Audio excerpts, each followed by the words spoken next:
the streets with my head in my hands. I've got no plans, only to see you again. Don't get me wrong, sometimes I like being kicked on the ground. I'm not that strong, but then I come to my senses. Yeah, I'm coming. You can feel my power, and I feel what is real when she feels me. And I feel what is real when she feels me. And I feel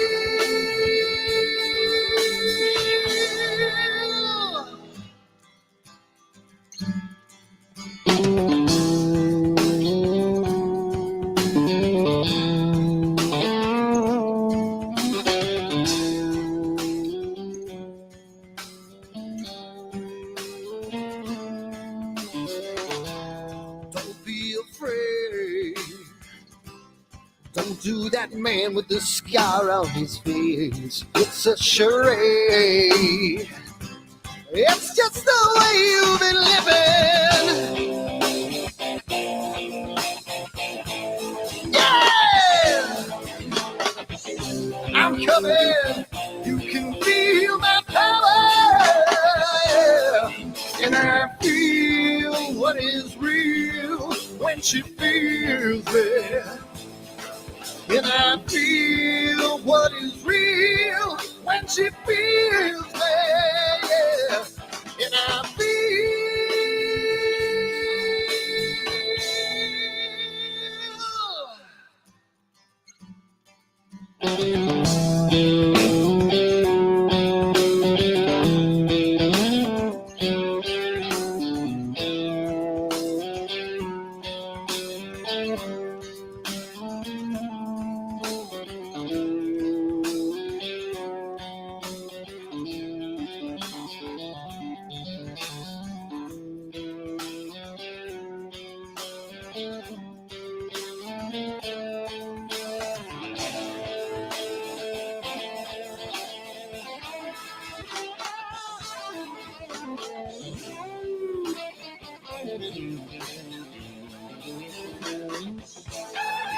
And I feel what is real when she feels me.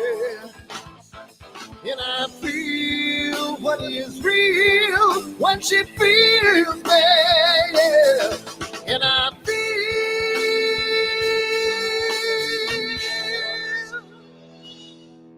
And I feel what is real when she feels me. And I feel what is real when she feels me. Yeah. And I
Hi everyone, Dan here, and I just wanted to put a little snippet about AstroWorld and what we do because I want to start getting the word out because I think it's becoming more and more of a giant community, and I want to get the word out to some other people. So what we do at AstroWorld is We hold astrophotography chats on Wednesdays at 9 p.m. and Fridays at 8 p.m. Eastern time.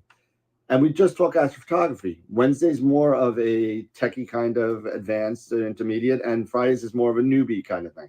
So if you want to check us out, and if you want to, hang out with some semi-decent people that like to go off the rails a little bit and have fun while they're doing it, come check us out at astroworldweb.com, and you can check out the schedule, and you can sign up for all the free giveaways that we do. We just gave away an Eagle 4 Pro, an Optilong filter kit, Charles Brackenstein's books, and a whole bunch of other stuff. So come to astroworldweb.com, hang out with us, have a good time, and as always, remember to keep imaging, keep educating, and clear skies.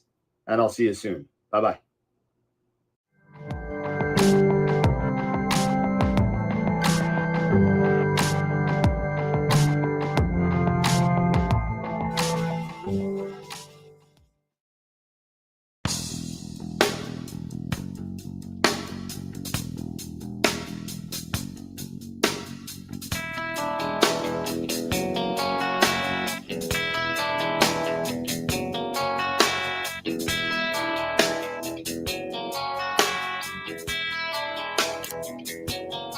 All right.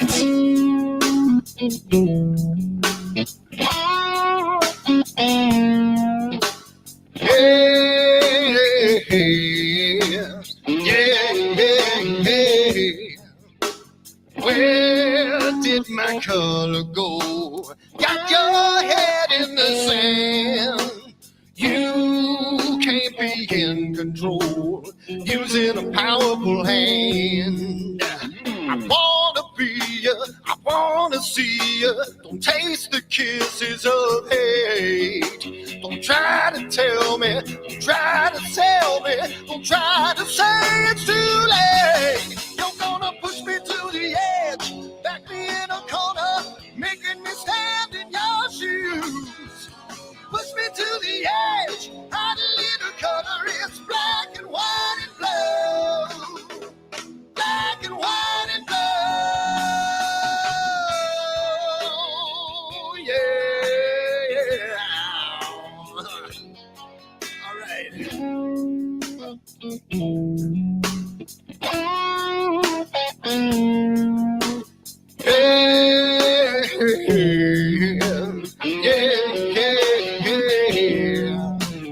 Cat learns to ring a bell. Rat gets free from the maze.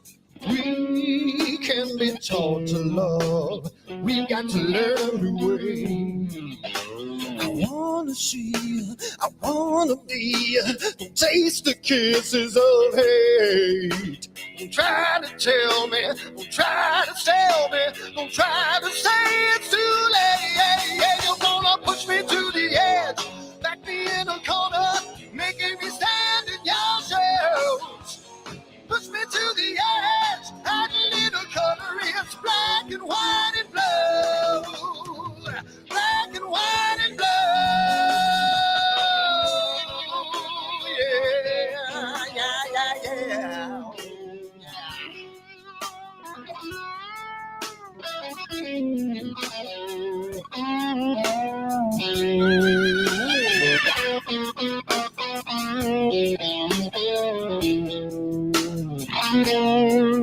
I wanna be, I wanna see, don't taste the kisses of hate. Don't try to tell me, don't try to sell me, don't try to say it's too late. Push me to the edge, back me in a corner, making me stand in your shoes. Push me to the edge, hide a little color, it's black and white and blue. Yeah, black and white and blue. You're going black and white on the edge, back me in a corner, making me stand in your shoes. Push me to the edge, hide a little color, it's black and white and blue. Black and white and blue.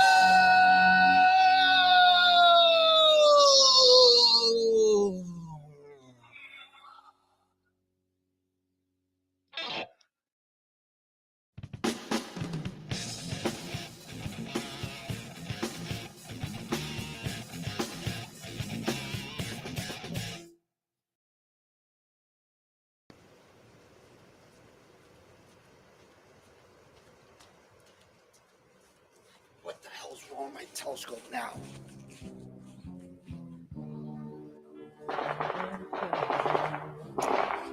Damn, what's wrong with this thing?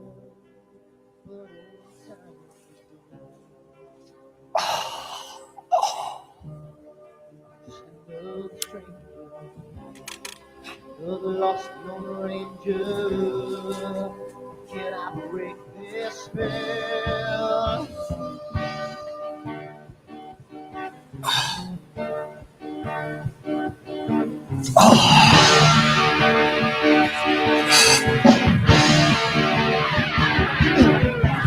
Do one thing right, do I make two things wrong? If I want that fine line, I will always take it wrong. If I just do them, I can live from the right. I sleep all day long, and then I'm breathing through the night.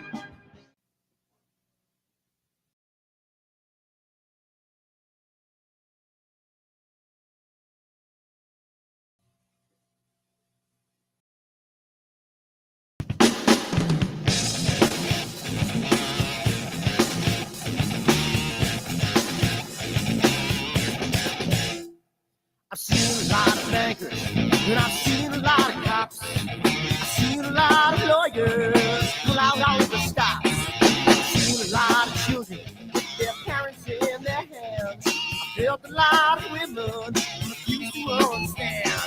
Well, I don't think I understand why we're making such a fuss. And I don't think I understand what's come of all of us. And I don't think I understand why we take the world for granted. I just want to get right back to Guitar Players Planet.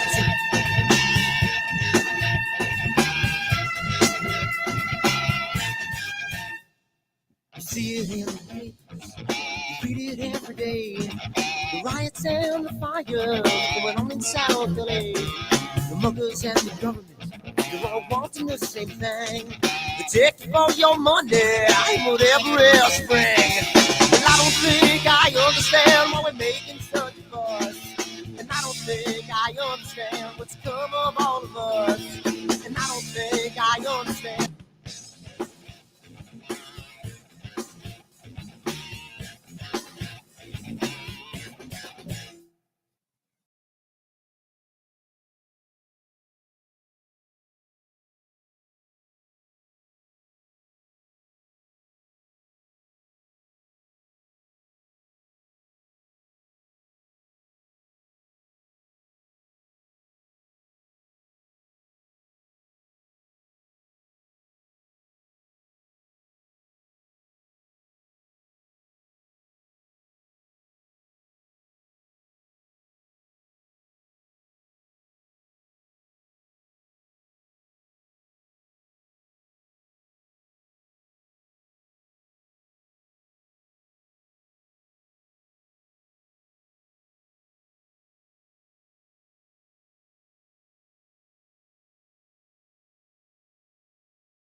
Hold on, in one at a time. I think we're good now. Yeah, we should be good now. Sorry about that. Does everybody can everybody hear me now? Click the button. Click it.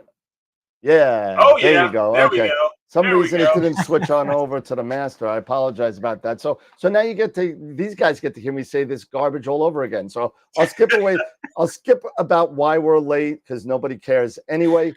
But we're here tonight. We had the privilege over the course of NEAF to meet with Wilfredo from Wilfredos Astrophotography. Hit it off pretty nice and said, "Why don't you come on the show?" And you've been around on YouTube for a little bit, and hi, how's it going? What's going on? Tell us about you, where you're from, all that kind of stuff. Hey, so it's nice to meet everyone. From born and raised in Columbia, South Carolina, and again, it's a pleasure being on the show. Thank you so much. And so I've been doing this. Well, I've been born and raised in Columbia, South Carolina. I've been doing this for about 2.5 years. We moved out to the country, and I'd always been looking at the stars for a while, and I wanted to have a telescope, but where we were before, it was just not feasible. When we moved out here, my wife got me a telescope, and away it went. I had no idea that it was going to turn into this, and wow, what a journey it's been so far. It's been amazing.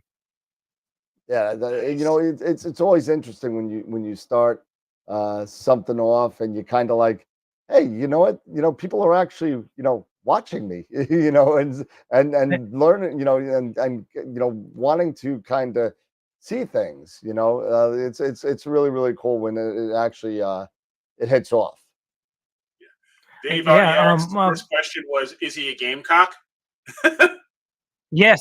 Oh, yes. Die-hard Gamecock. Yes. I was born and raised a Gamecock fan. So, being a Gamecock fan, I know going off the rails here, but being a Gamecock fan is more exciting, I think, because you never know what's going to happen. One day we're going to be good. One day we're going to be bad, but you never know. So the game is always exciting, and it could turn on a dime. Whereas Clemson, as our rival, they're always going to be good. And, so they're going to win, but, go Gamecocks. Yeah.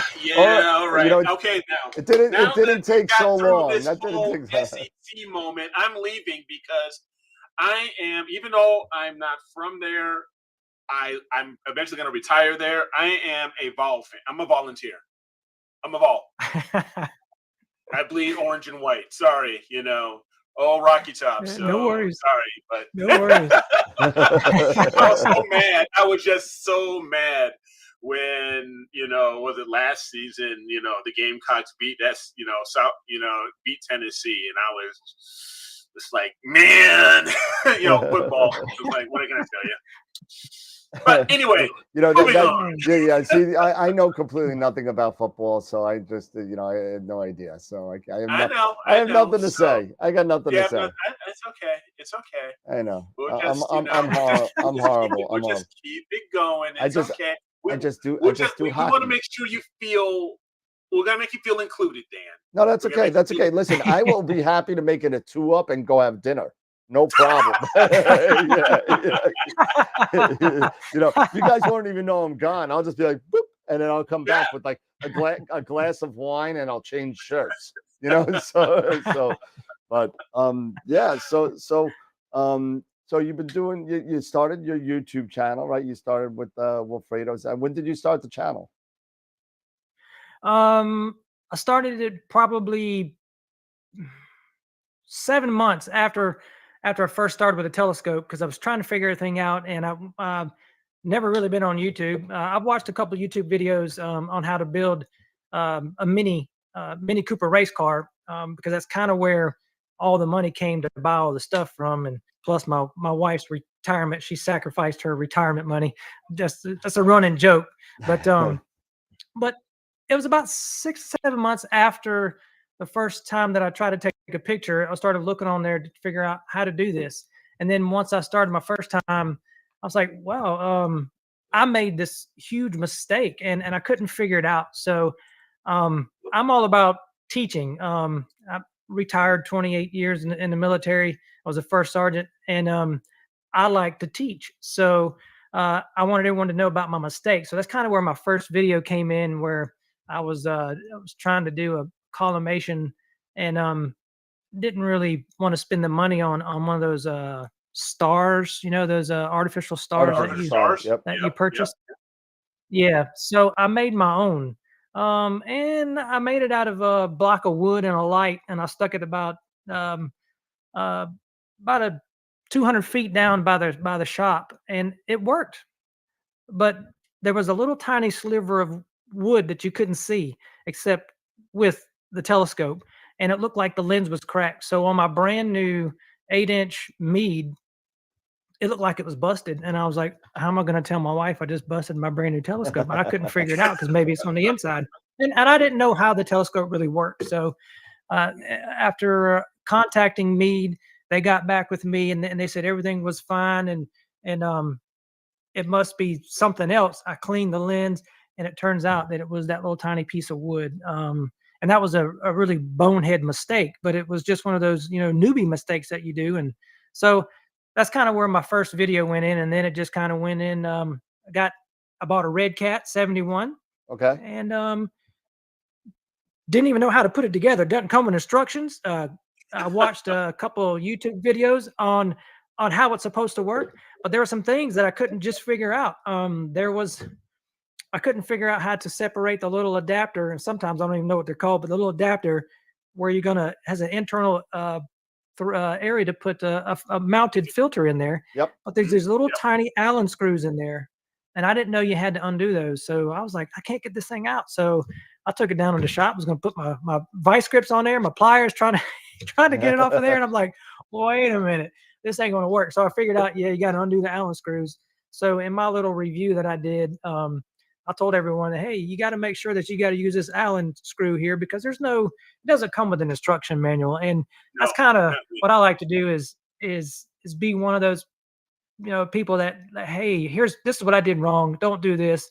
And then you may put a video out on how to use a filter, but you may never show how to install the filter or how to put the filter, on the telescope. So I kind of like to do stuff like that. And that way the beginners truly know that they can go to my channel and look or ask questions because I like to make sure people know what's going on and how to do it because I still learn every day.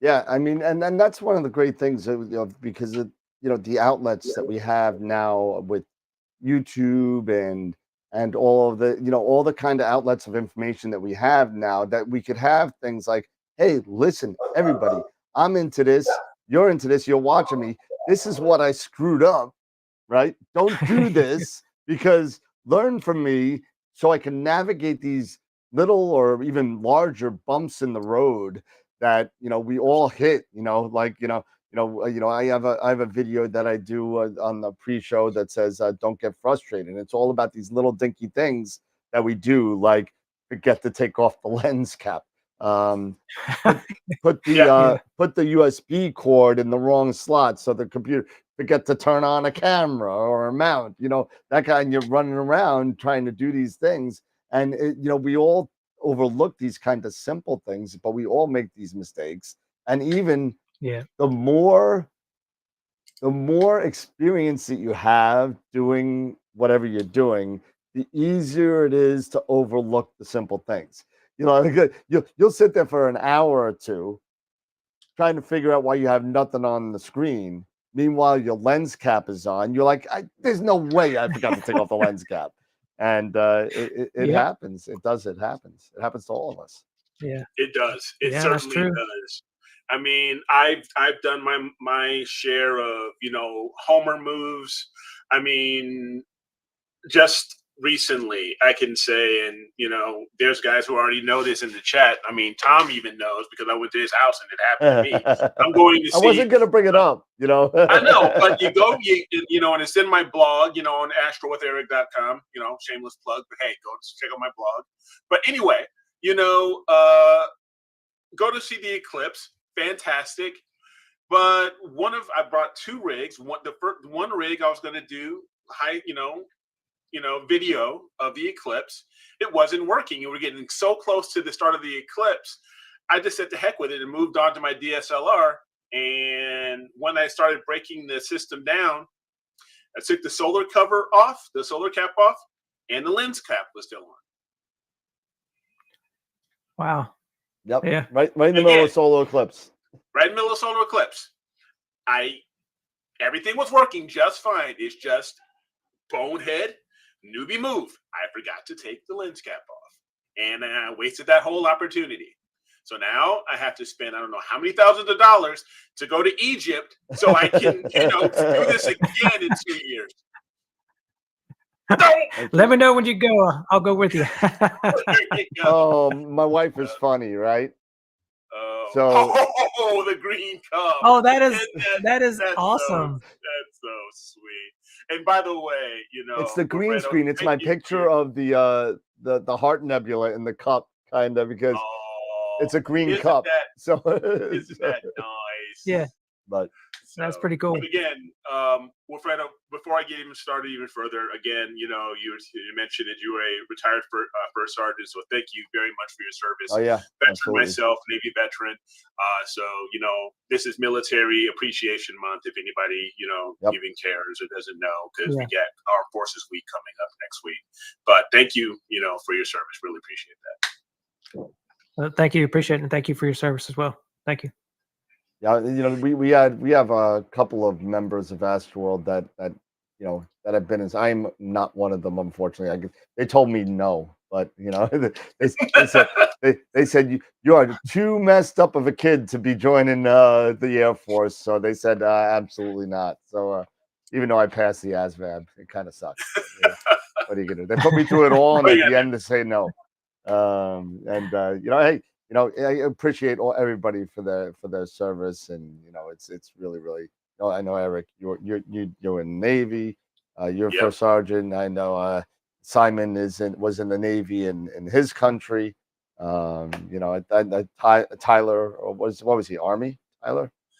Yeah, he was Army. He was Army. Yeah. So we have a bunch of people that I think I'm one of the minorities that wasn't in the service, and appreciate everybody that's also in the chat. We have a lot of people in the chat as well. Yeah. So you've been doing this for 2.5 years, and from what it sounds like, you've got that telescope. You mentioned a Red Cat and a Meade 8-inch. Yep. How long did it take you to actually jump through the rabbit hole? How long did it actually say, I'm going head first into the rabbit hole? Okay, so that's when my wife bought me my first. It was an Orion, and I still have it. 130 space probe as a Newtonian. Yep. And I got it, put it out on the porch, and I looked at the moon, and I was like, "Oh wow, honey, come look at this, come look at this." She's like, "Okay, come," and I'm trying to get all the kids out here. Look at this, look at this. And then I was sitting here working one day, and I was like, "How do I take a picture?" So I went online, and I didn't do a whole lot of research, and that's kind of where I made my first mistake. Is I went to the very first thing, which I thought was the best. I'm like, "Oh, it sounds great. It's an Orion deep space camera. It's got to be the best one." So I still have it too. I bought it, and it's this big round looking thing, and plugged it in there. Couldn't really figure it out. But as soon as I got to my very first picture of the Whirlpool Galaxy, and it wasn't in color, it was black and white, but it was so fuzzy and fainted. And I come running in the house. I was like, babe, look at this. This is so cool. And from that moment on, I was hooked. I mentioned earlier, I had a race car, a Mini Cooper race car. When I was deployed, I bought this car, and I was down in Texas for 18 months, and I drove it. I drove it home, and turned it into an autocross race car, and put a lot of money into it, a lot of money. And then COVID happened, and my wife and I, we both got our licenses to do autocross racing, and then they changed the rules to where you can't have two people in the car. We were going to do this together.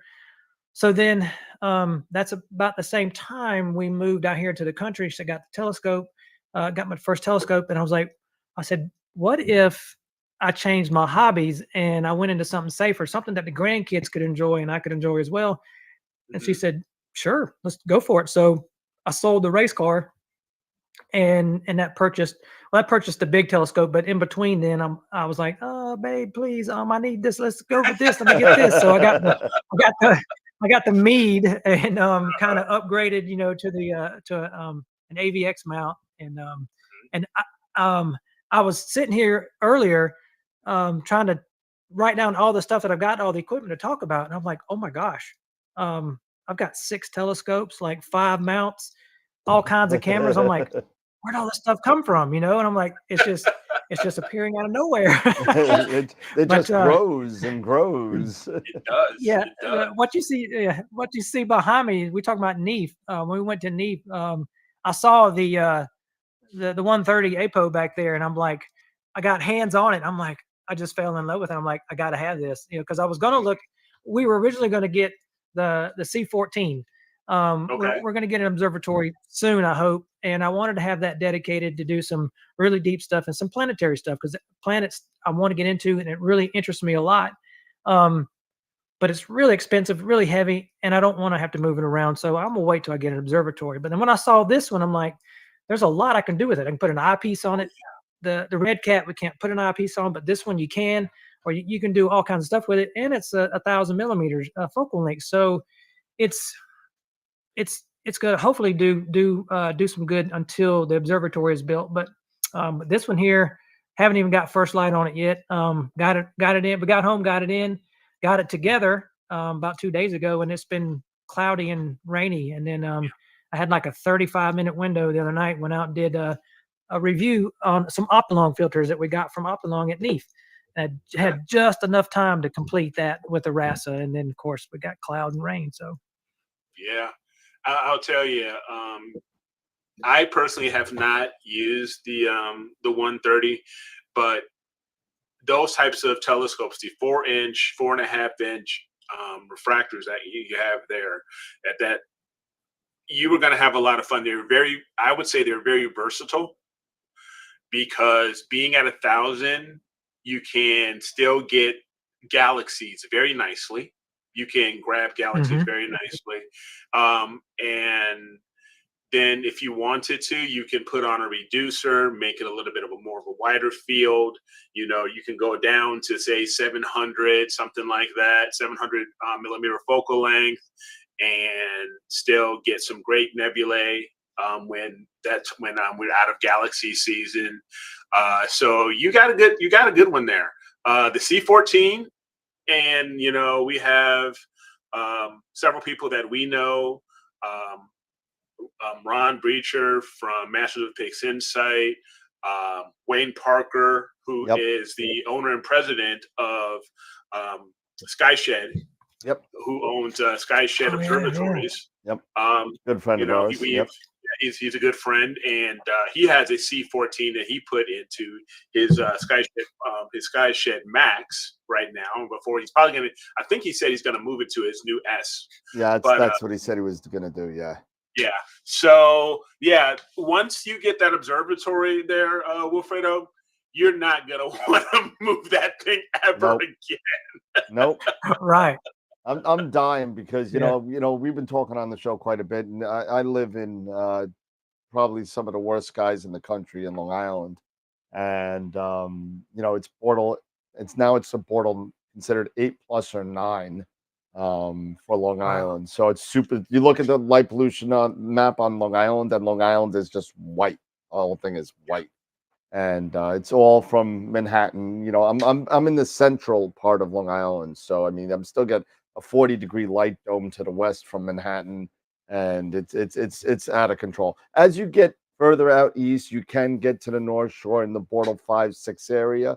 So not horrible for New York, but nowhere near premier skies on Long Island. But we're sitting there. The people have been following my trials and tribulations of light pollution and telephone wires, apparently, because the telephone wires have now multiplied over my house, and not 9X or whoever, Verizon is just putting new wires up, and now you look up and I'm in like this spider web of wires and stuff. So I have this little section of the sky that I could go from the northeast to the southeast. That's about all I have in the sky now that I could kind of image. So we're looking to move, hopefully eventually, somewhere out east with a little bit more land and a place to put.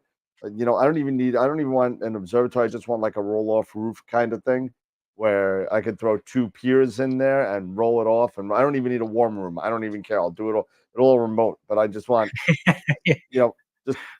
just throw it all in there, and I could roll it off. And I'll get our friends over at Dark Dragons to hook us up with a motor for the roll-off roof. We'll get, Wayne to give me the plans for a sky shed roll-offs and be done with it. But that's my plan, because I have a pier in my backyard right now, but it's open to this, the elements. There's nothing covering it. Mhm. So I take my telescope in every night. I leave the mount out there with a 365 Telegizmos cover on it, and I wrap it up nice and whatever. I got a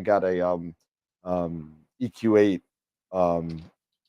Skywatcher out there, and I throw Nice. whatever else what I want on there. So I got everything. I put my Red Cat 51 on there. Oh my god, it looks so cute. It was so tiny. It was like, Like a little guide scope sitting up there. it was like the mount is bigger than the scope. I'm like, do I need to guide? I don't think I need to guide, because Yeah. but it's just so small and tiny. But it's cool, because I can put anything from my Red Cat to my, I have a 130 astrophysics that I could put up on there. So Okay. Yeah. so I kind of regressed. I kind of stayed away from the Schmidt-Cassegrain, because it just kind of was too much stuff for me. Reducers and well, now it's not much more stuff. But when I started with the Schmidt-Cassegrain, so I had an 8-inch LX200 GPS dual fork arm. So then you got that, and it was basically alt-az, right? So then now I'm getting into astrophotography. Now I need a reducer. Now I need a wedge. Now I need to figure out polar alignment being backwards, because I got to flip the whole scope upside down to do it. It was just too. It was too much. It was too much. My scope just sat, and then finally I was able to move forward. I turned into a refractor guy, and I've been doing refractors ever since, and I haven't looked back really. But so what do you like to? Go ahead. Oh no, I was going to say, I really love when I went up from the Newtonian to the Meade, visual wise, I was really impressed. And then when I got my Red Cat, I was thoroughly impressed. And I didn't want to go away, but then I'm not sure how I fell in love with the Rasa, but something, it was just like calling my name, and that's like my favorite all-time scope, just because it's so fast and the pictures that it takes is just amazing. But it's really heavy and to move around. Matter of fact, I would let's see here if I can show you. Oh yeah, absolutely. Let's see here. Just bear with me for a second here. Yep. I'll get it going here. No problem. Oop, wrong button there. Here we go. All right, this should be.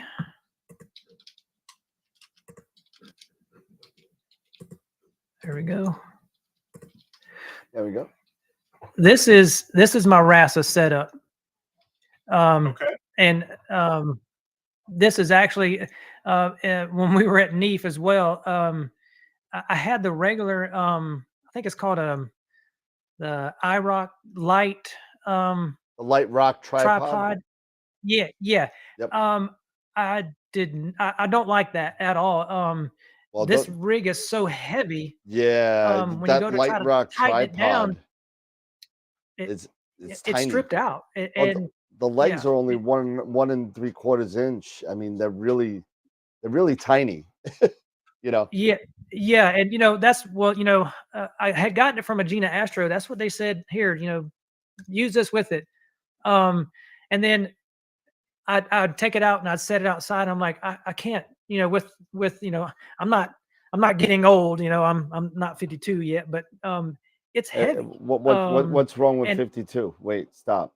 Nothing. I feel like I'm, other than knee surgeries and ankle surgeries. So I was like, this telescope, I can't pick it up and move it. So I looked around to try to find like a little cart, and I wasn't going to pay that $1,000 for that cart. So I kind of made one myself here, and I got a lot of people saying, well, you shouldn't have 4 leveling points, and you should only have 3 to make it easier. Yes, if you had 3 leveling points, it would make it a lot easier. But this one, I built it, and I can easily tow it around the yard and pull it right in the shop without any trouble at all. And then those little leveling rods, Yep. you just twirl them down on the ground. Now with that light rock, other one, the other tripod, it had a lever, and if it was more than 2 or 3 inches out of level, I'd have to adjust one of those legs. Well, with all that weight, of course, that's not the proper Not weight happening. in the Nope. middle there, but we'll talk about that later. But you would loosen the lever, and it would fall down on you, and it would pinch your fingers. And I got my fingers pinched too many times, and I just got aggravated. So when we were at NEAF, I saw this trip here, and it has adjustable feet. And I'm like, that's all I need is a wrench, and I don't have to worry about anything else. So I just got that put together like 3 or 4 days ago, and got it mounted, and I can't wait to do some more rolling around the yard. But that's my favorite setup right there. That's the Celestron 11-inch RASA with a ZWO 2600 MC Pro. Okay. And I just love that setup. Yeah, it looks like that's the STEM 70 that you have it on. Yeah, the CEM 70G. Yep. That mount's got all kinds of features on it that I've never used. It's got a internal polar scope camera. I don't use it. I just hook it to the ASI and go. But as said earlier, I'm looking to branch out. So I may have to talk to you about that, because I don't know anything about other than ASI Air, and I don't know how those other computers work. But there's so many different here. options. We could talk about that when we're done with your display here. Yeah, so this is, like you see behind me, it's the 130 APO. Haven't had a chance to use it yet, but I think it's going to be one of my favorites. So what I like to take is, of course, this is the California Nebula, and this one was with the RASA, you could barely get that.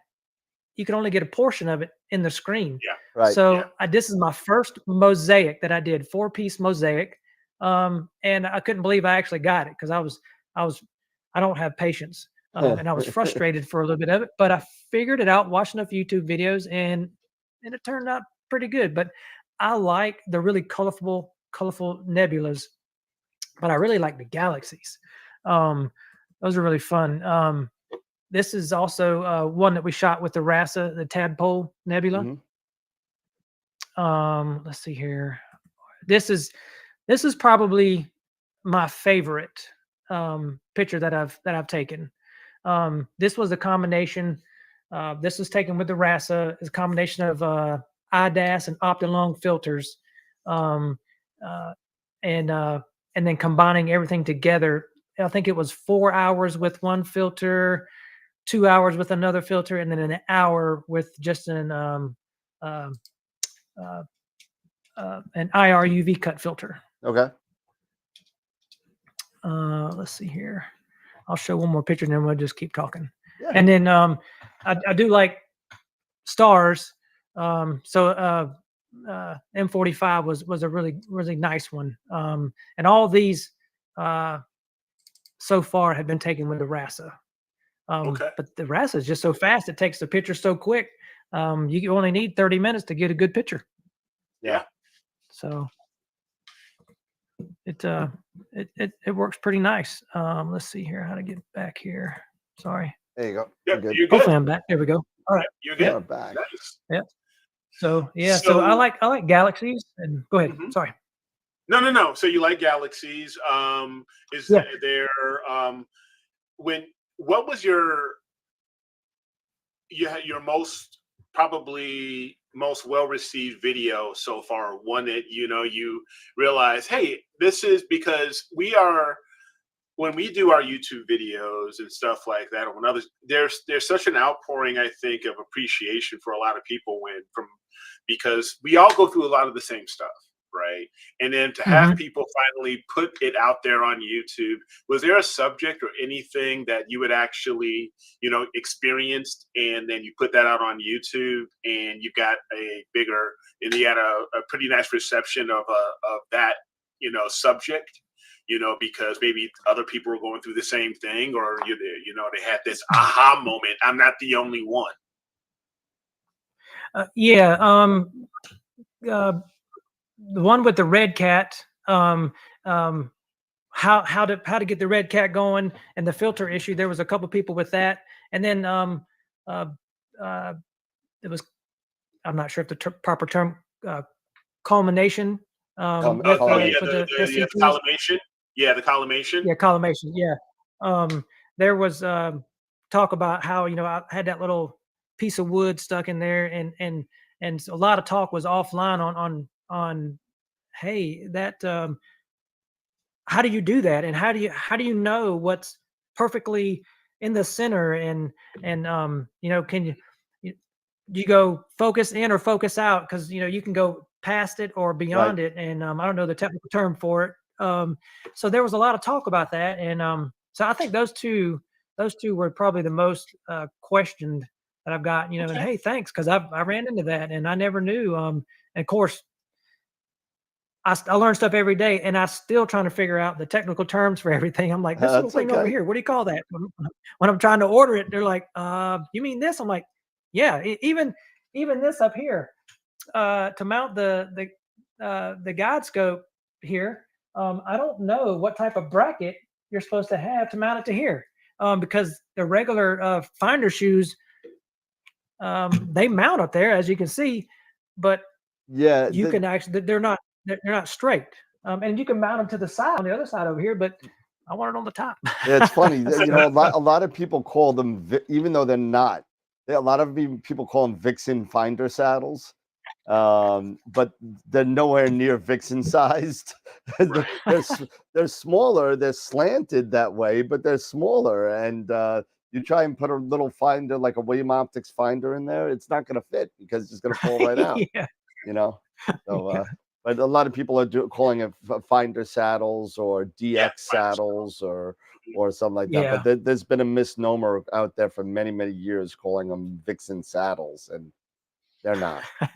Yeah, I just call them, you know, like basically like finder shoes or something like Finder that. shoes, yeah, that kind of Yeah. stuff. Yeah. That type of thing. So Yeah. so yeah. Now so how you've been at this now for, you said 2.5 years. Yes. And so far on your journey, what has probably been one of your greatest, like, wow, this, you know, like, this is, I can't believe this is so cool type moments? I'm sure you may have quite a few of them, but maybe if you want to pick, you know, one maybe that may come close, you know, the fastest may come to your mind, you know, and stuff like that, because I know we all have those. Yeah. So I think seeing the M33 for the first time, like the picture we were just looking at, because the first one I took was, well, it was horrible. You know, I mean, I could just barely make it out, and trying to get things just right, and don't know about, you know, still learning calibration frames and how to get all that stacking done. But I think it's a tie between seeing M33 like that in all its glory, and then the sun in H alpha. Yeah. Because I have a Coronado PST, and for the last few months before the eclipse, I was getting into solar stuff and trying my best, and then I went from just being able to take a regular picture of the sun in white light or regular filter, and then going to H alpha, and then even seeing it in H alpha, trying to figure out, well, how can I improve this? And then, like, we'll see in just a minute, a picture of the sun, and it's not, by far, it's not like an amazing picture, but from where I was at to what I think it is, it's pretty cool. And it's like, wow, look at this, because it makes me want to go out and buy the $8,000 telescope so I can sit there and do solar research all day long. Right. Because it's, but yeah, matter of fact, here I'll show you. Yeah, that why real don't quick, you go just ahead and so- pull that up? Yep. Yeah, that would be an awesome one to Okay. see. Here we go. Let's see. 1 second. Let me get this other screen out of the way.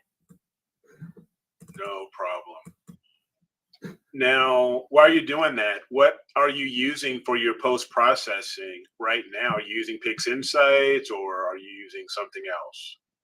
So I use a bunch of different ones. I started out with Photoshop, trying to figure that out, and then I was on a budget and I didn't want to spend the money for PixInsight, and I got the free license, for 45 days or whatever it was, and I got it again. And during that time frame, I got so frustrated with it, I just quit. And then I just took the time and I started doing one thing at a time to figure out how it worked. And now I'm hooked. I like PixInsight. There's been some issues with it. So I met, I think I'm bad with names. So if I get his name wrong, I think it's Ian from Ogma. I think, or Juan from Ogma. He mentioned Cyril. Yep. And I came back home and I tried Cyril and it fixed my problems. So right now I'm using Cyril, PixInsight, and Photoshop. I use all three to do all different things. But I think by far the easiest one so far is PixInsight so far. Okay. Yeah, you'd be fine as you go through this entire kind of thing, and as your people start hitting your YouTube channel, you'll start to see, if you haven't seen it already, how many people use a multitude of different software packages to get the result that they want to get. Because sometimes, I'll just use I'll just use PixInsight the whole time, and I'm not that kind of technical on what I kind of need to do, but a lot of people find that the curves and levels and the fine adjustments in Photoshop are a lot more user friendly, and you could get a lot more out of it. You can really tweak it a lot better. Than it's not as automated as a PixInsight. And same thing, like Eric uses what do you use? Tom just threw it out there. Eric uses PixInsight just for Blink. Oh jeez, yeah. So Eric has been getting the butt end of this stick for years, and we haven't let it go. Eric purchased PixInsight a couple years back, and he spent whatever $300 for the software. Whatever the cost was. And for about 2.5 years, the only thing he used it for was Blink, and he used APP for everything else. So Wilfredo, I'm right there with you, because like you said, like you're saying, like with Cyril and Photoshop and PixInsight, I was the same way. I did a little bit with Photoshop. I'm still not very good at Photoshop. I'll say that right now. I just suck at Photoshop. I can get some of the layering stuff, but let's be honest. I bought I don't know how many different plug-in tools, Annie's tools, or Carboni's, and the whole thing. And I still suck at it. Yep. So I said, there's got to be a better way. There's no amount of macros that you could put out there that's going to help you. No. So then I went to, then I discovered AstroPixel processor through another one of our fellow astrophotographers. And congratulations to her and her wife, Stacey. I was going to say, you beat me to it. So congratulations. And she introduced me, as well as her other YouTube followers, to AstroPixel processor, which is for me, it was like, bam! It was like this is awesome, because it's basically 6 tabs. You follow 6 tabs, and then you have a photo. Okay, I can follow. I'm that smart enough to just tab 1, tab 2, and just I can follow those. I'm gonna screw. I'm gonna screw. Don't you I go can't follow those 6 tabs. I Don't you can't. I can't do it. I can't figure it out. It's too much. I can't do it.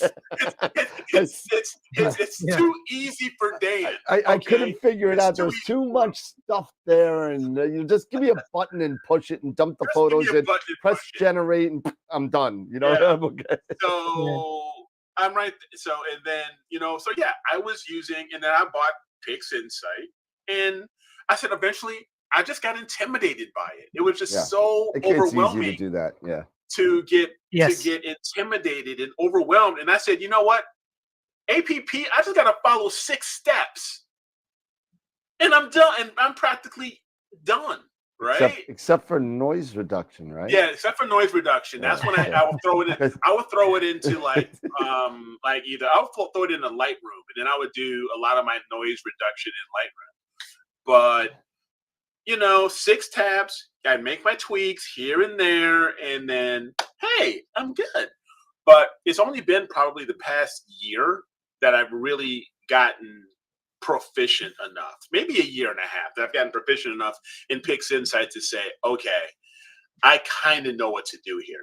I still don't know, and I'm gonna ask, like Sean and others, and I'm gonna even ask you. It's like it's like there's so many different processes and modules and things like that.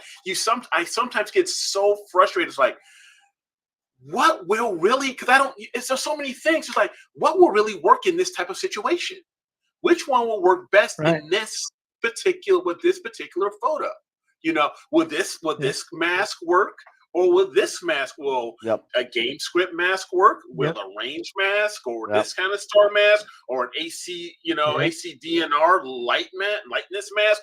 It's like mask. I'm like, just boom. I'm like, I'm done. I'm going back to APP or whatever. So it was just those things. It's like he's really, the smoke starts to come out of your ears. It's like you just go nuts, right? With all of these things. And it's so easy. It's kind of like one of those things, like there's book after book after book after book. I mean, you got RBA, you got Warren's Inside Pix Insight, you got the puppy. You got the puppy. The puppies came in. They were you better be Astro careful. puppies. I'm gonna get my little maniac, and Eric can't lift his because they weigh as much as he is. No, even when you had a good back, you're not lifting Titan. No, oh God, no. Titan is named Titan for a reason, and it's not because he's small. However, my little Chihuahua that weighs 4 pounds is a little something else. It can be very, very intimidating, to your point, Eric, that when you look and you just click on process, bam, like 2 lists of crap comes on at you, and you don't even know what is this, what is this, what is ACDNR, what's the difference between do I choose automatic background extractor? Do I choose dynamic background extractor? Do I do one or the other? I mean, you're leaving it up to me to choose. Don't leave it up to somebody to choose. Just do it. Yeah. Speaking of processes, speaking of processes, I will have to give some shout outs to the Astro Nerd community, especially on TikTok. This is, I was talking about solar. Dazzle Shine, she's one of the Astro Nerds on TikTok. And I've been processing pictures, trying to learn how to do the solar stuff, and I couldn't just quite get it to where I needed. And she's like, "Hey, there's this new solar toolbox out there." I was like, "Solar toolbox? What is solar toolbox?" So I went and checked it out, and I was able to take my H alpha pictures to the next level. But to your point about the individual processes, what to do here, what to do there. I was just trying to figure out how to use that tool, and I just started clicking on boxes here, boxes there. And then what I found out is that this solar toolbox actually works for everything else too. You don't have to use it for solar. So then I went back and started just clicking on a process and go, what does this do? Let me try it on this Galaxy. I just learned a month ago how to make the range selection for the mask, and just trying different things. And I realize that I'm trying these different programs, just like I'll go out there with my equipment and I'll just put stuff together. I took a flat bar piece of metal and stuck a camera and a guide scope on it, and took a picture of the comet. The first, what was it? I forget. 2 years ago, the comet came by. I forgot what it was, but I could barely make it out. But I made it out. The band stars. Oh, it was the green comet. The green comet. Oh, the green comet. Yeah, the green comet. It was called the green comet. Yeah. But figuring out which process to use, I think it's just like a bowl of soup, a bowl of chili. Just throw it in there, and if it looks good or tastes good, go with it. And that's kind of what I came up with here. But this is my best solar picture, I think, that I've taken with the Coronado PST and the ZWO 183 camera. Okay, nice. But, I'm hoping to go and get the Lunt and kind of step up my game. But I have one more solar thing to show you here, if I can. Absolutely. Sure. If it'll go here, if it'll work. I think. Let's see. Do I have to reshare this? Maybe I have to reshare the screen. Hang on. Is it a video? Let me do this. Yeah, let me do you gotta this go out and go stop. back in. Yeah, you have to go out and go back in. Yeah. All right, so here we go. Yeah. Okay. But while you're doing that, it's like, yes. There you go. See. Oh yeah. And now That's awesome. I wish I could figure out how to do this stuff yet. I haven't figured this out. This would be one of those other things. There's just so many cool things with astrophotography to learn. I mean, planetary, solar, lunar, deep sky, doing, video time lapses like this and stuff.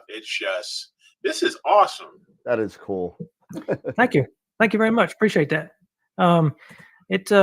It's fun. I really enjoyed just trying to figure out how to do new stuff, and it took me a while to get to that point, and it took me 3 different cameras to try to figure out what worked well with the Coronado PST. And I hear a lot of people saying the same thing, as they don't know what camera works well. But finally, for me, I think I got it nailed down pretty good for what works well with that.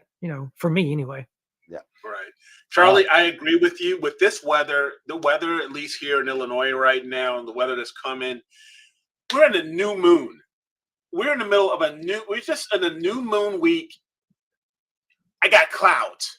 But hey, during the day, it's sunny and clear and all that stuff. And, it's just like, yeah, I got to get a solar scope. I just, because if it just drives me nuts. It's, you'll figure this out about me and Wilfredo. It's like, there are just certain things that just I love about this hobby, and there's just things that just drive me off the wall. And it's just like, okay, I've got all of this equipment. I can't, but dang it, it's cloudy, so I can't use any of it. Yep. So what am I gonna do? Yep. So just buy a Quark. Be done with it. Hey, at least you don't have to buy a whole other scope. I mean, you can buy a Quark. And hey, you know what?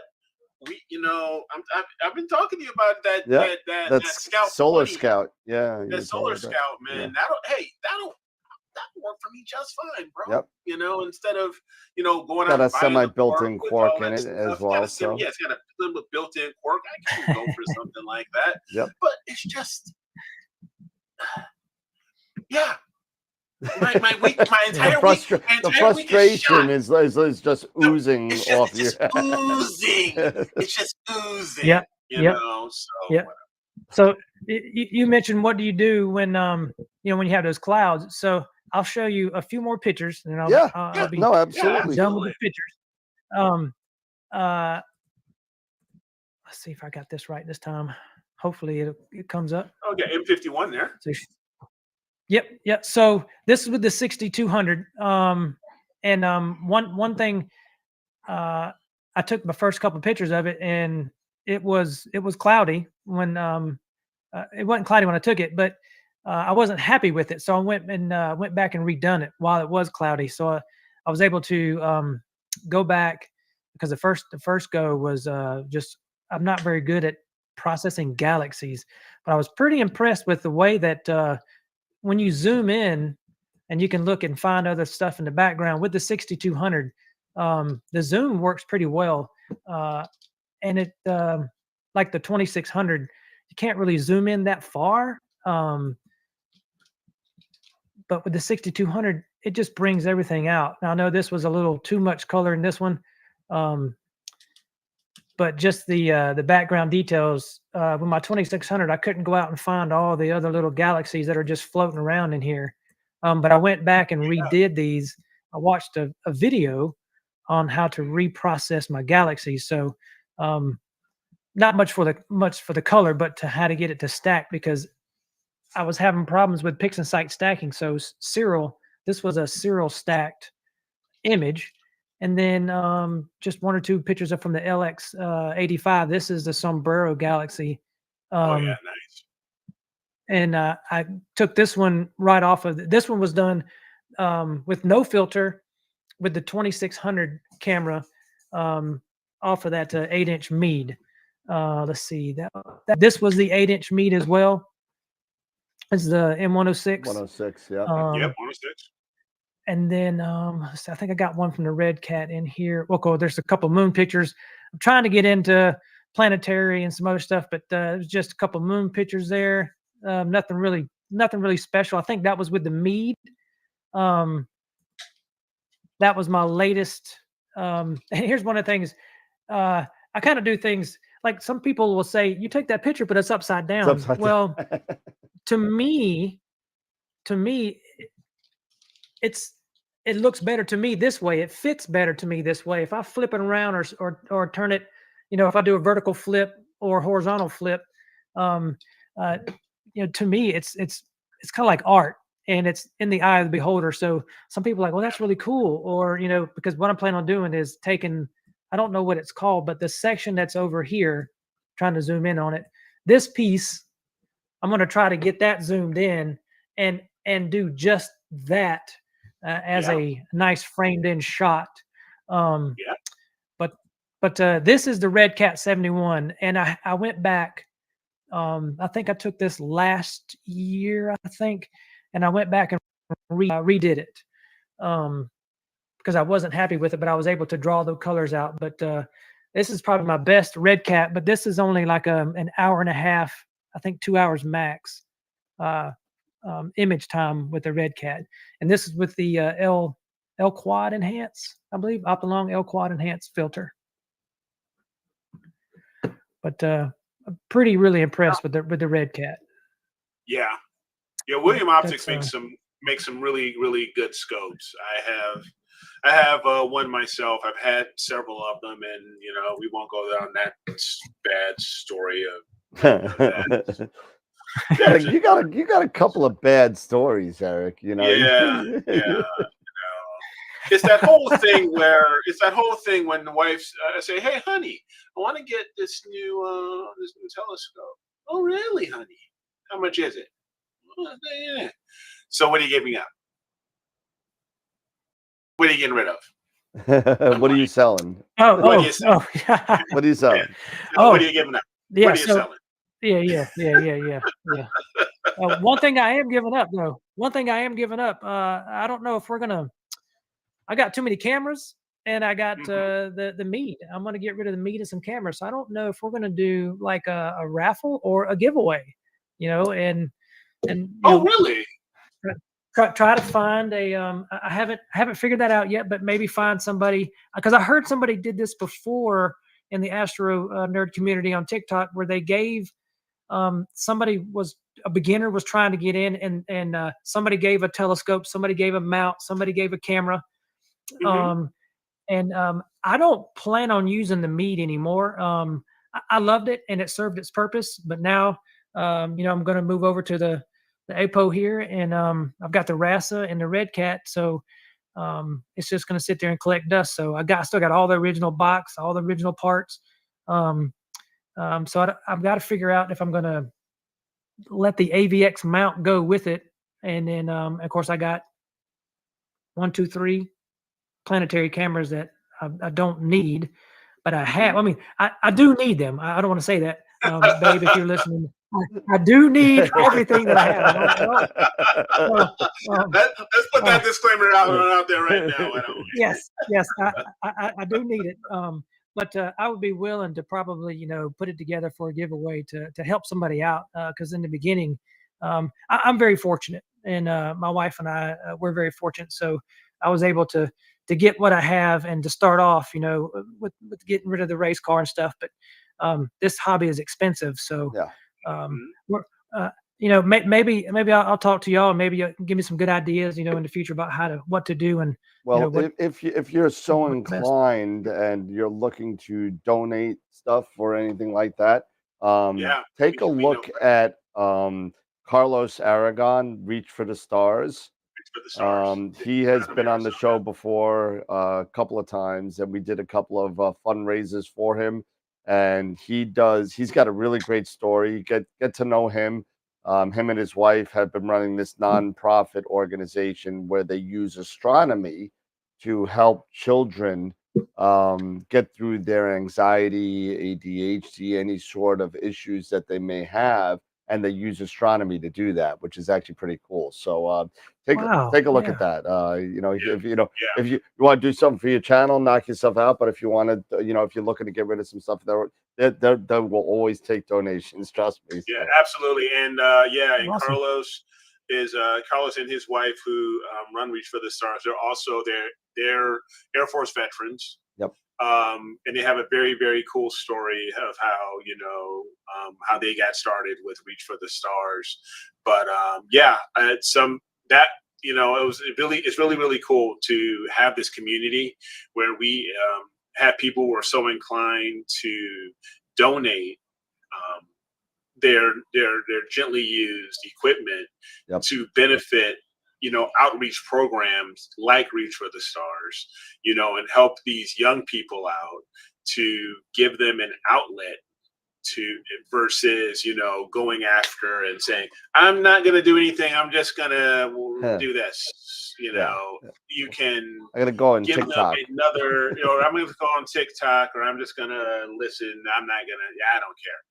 Because I personally feel that, this smartphone age, while it is very useful, it also separates our kids so much from one another and from society and from interacting, and it puts them, it can get them, it can be depressing. I sometimes feel it can lead them down that depression path. So to have them have an outlet other than, just reaching for their smartphone or something, to have them being able to say, hey, look at this out here that's bigger than us, that's way, way cooler. And then for them to start really realizing, do you realize, that light from that photo or from that image that you see right now, do you know how old that light is? You are a time traveler now. Because that light is millions upon millions of years old, depending on where you're from, or what you're looking at. So it's one of those things that it gives some of these kids an opportunity to think about things other than, those depressing things that have probably drugged them down. It gives them another outlet. Yeah. Right? It gives them another opportunity to focus on something a little bit different, outside of their norm, outside of the box for them, and gets them to maybe open up and try new things, getting interested in science and STEM and stuff like that. So you never know. It also, gives them a little bit more of a wider approach and say, okay, you know what? Yes, there is more to life than Honey Boo Boo and Dance Moms. I mean, shocker. This is not real life, everybody. What you're seeing now is real life. This is not fake news. A lot of people are taking pictures of it, and this is what we see. And and around these stars, some of them have other planets, and some of them have atmospheres, and some of them are in the Goldilocks zone that can possibly support life and other life. It's possible we're not the only ones in the entire multiple galaxies, and it's incredible.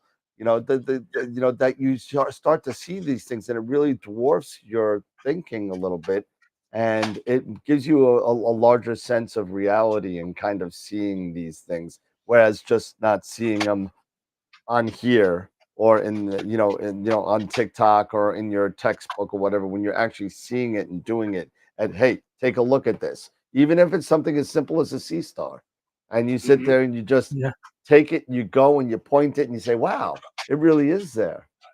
It really is eye-opening. It really is. It is. So that may be an opportunity if you reach out to Carlos, that if you are so inclined to do that, I'm sure he'll be more than happy to accept that, and he'll give you a tax form too. So that's nice give you a tax form. Because, yes, they are a charity and stuff like that. But yeah.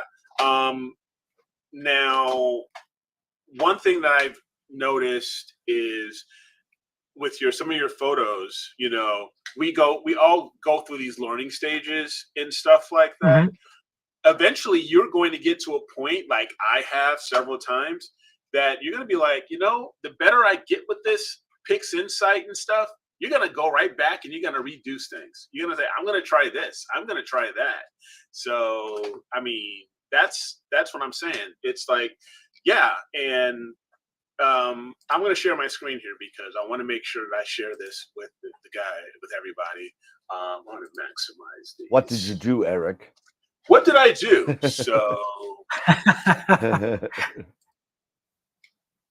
So here we have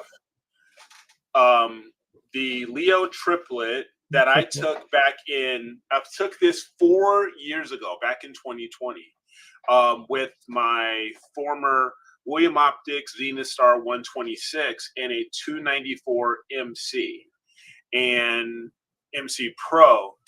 And I thought, here I'm thinking, this is pretty good. For 4 years ago, I was like, this rocks. I'm loving this. I mean, I've got nice color, here an M66, I believe, and there's M65. The hamburger is awesome. Everything is just so cool. And I was sharing it. Everybody's saying, attaboy, this is really nice. And then last week, Sean Nielsen from visibledark.ca, he came onto the show and was was my wingman while Dan was out, and showed me he's really good at Pix Insight. He is a Pixite instructor. He was really generous of his time and hung out with me, and he started teaching me a few things here and there. So I decided to take what he taught me and say, let me redo some one-shot color data, because this is done with a one-shot color. So, and that's exactly what I ended up doing. So I went from that to this guy. Amazing. Just by some of the tutorials that, just for the few minutes that he hung out with me, and it's like, wow. And that's the same data? That is the same data. That's Nothing awesome. has changed. Just the processing techniques. Wow. Just the processing. Just the processing has changed. That's amazing. So it's like, it's like a different picture, man. It likes, thank you. It looks like a totally different picture. Go back to the other one. Yeah. So if I go back to the previous one here, the original. That was the original. Look at how bright the background is and how dark the hamburger is. And then when you go back to the stars. The stars too, and the stars. out. You're gonna have the color corrected stars there too. Look at that. And, I mean, just the the detail of the hamburger, and it's this, the halo of the hamburger, the faint halos you get, as well as the stars, all of that just from his, his assistance and his tutorial, making me rethink I can do things better. Because to be honest, this previous photo, I processed this with Astro processor, I think, and Lightroom, because this was the moments where I was intimidated by PixInsight. But to go from that, to this, I'm like, wow, okay. Yep. I can really do some, we can really do some work. So hold on to that data that you have. Don't let it go. Don't get rid of anything, because you just never know if, as you learn here through your journey, that something, you're going to want to retry something. Yeah, and then the bottom line is, if Sean could help Eric, and Eric is almost unhelpable, yes. Go take lessons from Sean, because he can help you. Yes, so. Absolutely. Yeah. So you mentioned hold on to data. So I went out and bought these 4 terabyte SSD drives. There you go. There you go. One to hold all my data on, because the hard drives were. This is my second laptop that I'm on, because I've been out in the cold, freezing it, and then moisture, and anyway, it wasn't good enough. So I bought those. So I'm keeping all my data, and I tried to go back. One thing I was bad about is I'd keep the data, but I wouldn't keep the calibration frames. So I'm like, oh my! So now I'm creating folders and the calibration frames for each, for telescope, blah blah blah, and I'm starting to go back, because you're exactly right. That's amazing what you can do with your old data with new techniques. Yeah, it's unbelievable. And you know what you can even do now, and if space is a premium, when you do it in PixInsight, right? When you do your initial stack, it'll have a folder of just calibrated frames. So you could just save the calibrated frames folder and then move it from there, and then you don't have to save all the calibration frames, unless if you want to do it all together. You could just save the calibration frames and incorporate them all later.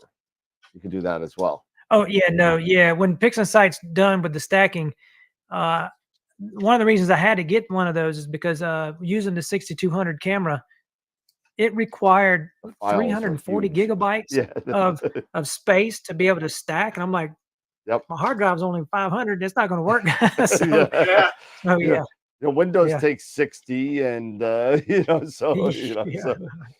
yeah, no, it's definitely an issue, and what a lot of people have been doing, including myself and Derek, we actually built our own little NAS kind of hard drive enclosure that is network driven, and just dump it all in there with double redundancies. So if they make copies of each other automatically, so if one hard drive crashes, nice. It saves, and it can get expensive depending on how much hard drive space you want. But I have 40 terabytes underneath. Wow. But I'm only using about 17 or 18 now, and that's with everything, with all my home files and everything, saving everything that I possibly could save. But you could access it over the web. You could download stuff. You could do a whole bunch of stuff with it. So in the future, if you start getting more and more data that you get, you're just compiling. You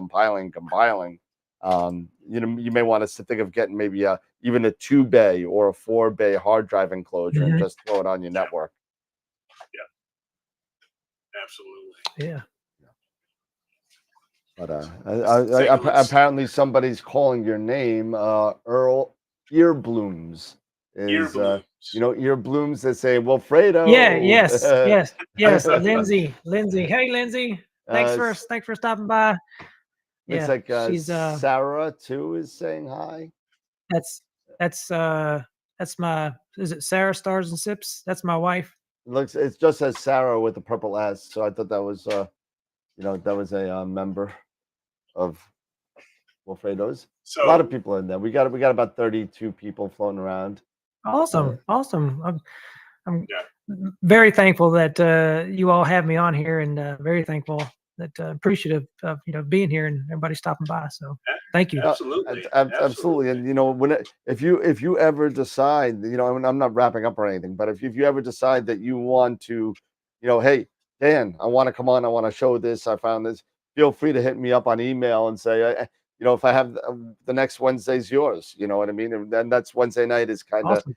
kind of guest night. So like Eric said, Sean Nielsen from Visible Dark comes on, all the Masters of Pix Insight come on. We've had Nico a couple times. We had Astro Stace a bunch. We had Amy Astro. We have a bunch of guests, and all we do is live shows here. Eric does a lot of content on his Astro with Eric YouTube channel. Yep. So he's building that section of his business up. So that's always kind of cool. So sooner or later, AstroWorld telescopes will come out with content if I ever have any time at all, which I don't. But it's because we as from Neve, we turned retail last year, and we're dealers of anything you could think of pretty much. And it's kind of been an interesting year. This is the first full year of our the business and the business side of it, and it's been really cool. So check us out on shameless AstroWorld telescopes plug. Yeah, and matter of fact, I'm going to be hitting you up pretty soon because I want to know more about the and forgive me if I mispronounce it. It's Primalucia Lab. Is it the Eagle? I believe it's the that whole computer system to replace the ASI, because I want to go and support another company, Ogma's, with their camera. I don't have a dedicated computer I can sit and run everything, and everything is run off the ASI Air. So I'm going to need something different to run it if I go that direction. So I think I did watch your video of the new version that came out. The one that can do everything, and include make your breakfast. Yeah, So not yet, but depending on how hot you run it may be able to fry an egg. But but no, it doesn't run that hot. They're 12 volt chips in there, so it's not a big deal. But the one I just showed is my older Eagle 4 that I was upgrading. I do have an Eagle 5 XTM, which is the top of the line model, which is it's an AMD processor. It's fully loaded. I'm actually not fully loaded. It's only got 32 gig of RAM, but it's upgradable to 64. I got that coming, but I had to get my Ubiquity first. So I mean, I had to get that. I had to fix my outside access point. It wasn't picking up the network for some reason. I guess it just fine. I had an ingenious outside access point, which has been working very well for a good 4 or 5 years, and it just crapped out. So I mean, I don't know what happened, but this was on sale for $169, I think. So it's a Wi-Fi 6 outside access point. So I said the hell with it. It was on sale on Amazon. But the Eagle is not cheap. It's not cheap at all by any means. So it's definitely one of the most expensive. There are cheaper options out there if you want to add different things together, like a Melee plus a power box plus you're not going to have you have the eye, so the sky quality meter, you have the altimeter, you have the power bridge, which is awesome. You have 10 USB ports, you got Thunderbolt ports, you got so much, you got GPS, you got Wi-Fi, you got everything on this thing. You don't need anything on and once you're done, you don't need anything. It's just in a nice little box. The only thing that I would tell you to get if you're going to get an Eagle is get the Echo as well, which kind of runs your dew heaters automatically, which is kind of sweet. That's pretty slick, yeah. And then when you start one, you go brand loyalty, right? You end up getting next thing you'll probably end up getting is an Asato, the focuser, the wireless focuser. throw that on there. Then you want to rotate, so you get Narco, and you throw that on there. And they have ghost mode now, which there's no USB cables. They do virtual COM ports now, so it's wireless virtual COM ports, where all you need is to put power to the one device, the Asato, and that's it. So one cable to rule them all. Wow. You know, Yeah, pretty much. Yeah. That was my plan last night, to test that, that wireless COM port, and I unfortunately upgraded to Windows 10, and the whole damn thing crapped out. So I spent 3 hours trying to fix it, and yeah, it was it could have been me. I don't think so. I'm pretty darn good with computers. I'm not as good as Eric, but I'm 75% maybe of Eric, and because Eric will sit there and run Cat 5 all over his house, where I'll just put the electric in, the power bridge to that. I'll just throw them all over the place, and the hell with it. I'm not running cable through the roofs. I'm not doing you do the power line. Yeah, I'm running the Cat power 6 line. everywhere. Power line. I'm not good. Yeah, I'm building a ubiquity network with a freaking server rack and stuff like that. Well, when they figure out, if they come out with a all sky camera design that works like you just said about powering everything up and then it just transferring everything over for virtual COM ports, you let me know, and I'll pick one of those up tomorrow. I mean, hey, you know what? We're heading in the right direction. I mean, the well, I don't even want to talk about the 2620 ASI version. I don't even want to talk about that.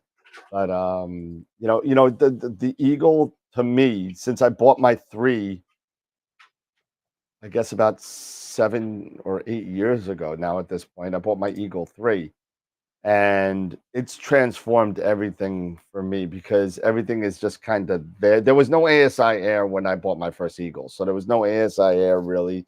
There might have been a white box, the old white box ASI Air, which kind of was, it was okay, but it was kind of like funky a little bit. And then I bought the Eagle. It was a Windows computer, so I knew Windows, so I was running Sequence Generator Pro on it, and I was done. And then I migrated to Nina, because Sequence Generator Pro became, it became a subscription. Nina was free. Sean Nielsen, my buddy who's in the chat, gave me a couple of swift kicks in the butt to switch over. So I did. And I haven't looked back ever since. I haven't looked back. So. Yeah, I got picked up that Sequence Generator Pro. I used it 3 or 4 times. I watched Amy Astro's couple of videos on how to use it, and I used it with my DSLR. Sure. I think I used it with that, and then I couldn't really figure out. Well, like I say, I don't have a lot of patience. Just like with PixInsight, I couldn't figure out how to automate everything with using my computer.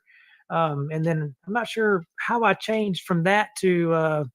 I think I tried APT once. Okay. Never tried Nina, and then I went into tried SharpCap, and then I think for Christmas, I think a year and a half ago, it hasn't been that long, maybe a year ago, I got the ASI Air and figured that one out, and I just kind of went with that one because I was like, oh, I don't have to leave my computer outside anymore in a bucket or covered up, because I've already ruined one doing that, and it was freezing cold, freezing, or so much dew, and but yeah. I mean, there's something to be said to kind of having everything on the mount. All the wires go up instead of down now. So if you have your USB cables are going to the Eagle, ASI Air, Melee, whatever you're using, and everything's going up now, and it's being moved with your telescope, so a lot less chance of cable snags, whatever. You don't have 5 USB ports to a USB hub to a laptop, and all that kind of stuff going on. And then next thing you know, you hear, and then something got disconnected somewhere. You're like, what the hell was that? I didn't tag it in my USB wires, so I don't know. I don't even know what device is off. It's kind of those things that we all kind of went through, that now we don't have these type of hurdles that we have to jump anymore. But now they're coming out with all these virtual ports and USBs and all this kind of stuff now, where you got You got Ascom Alpaca now Yep. coming out, where getting more and more traction, where mounts and everything are driverless for the most part, where you don't have to worry about drivers or different types of communication through another platform. It's pretty darn interesting. It's a great time to be into this, because so many things are changing so fast, let alone like the the harmonic revolution and all that kind of stuff. So Yeah, I'm pretty pleased with those. Go ahead. Sorry, go ahead. No, what I was going to say is another thing that has been so cool has been, I don't know if you have caught Galactic Hunter, Antoine and his wife, as well as Bray Falls. Yep. And Bray is now starting his own business, doing remote observatory, setting up a remote observatory in Texas. And Antoine and his wife, they put their RASA out over in New Mexico. Some gentleman started his own small observatory business, remote observatory business in New Mexico. And they are, these are starting to pop up now. Especially, for us people, and especially like for you, Dan, if you were ever interested in doing something like that, you're probably not. But if you're ever interested, and you were getting sick of those Portal 9 skies, and you wanted to move one of your, rigs out to these spots where you can get Portal 1, Portal 2 skies, and to be able to image, 200, 300 days out of the year, at some point. Yeah. And now the cool thing is that I haven't inquired yet, but a lot of them, at least Bray was, his was talking, a couple $100 a month for hosting, which all in all, for his, what he was talking about, doesn't seem so bad. It's not in my budget just yet, but it could be.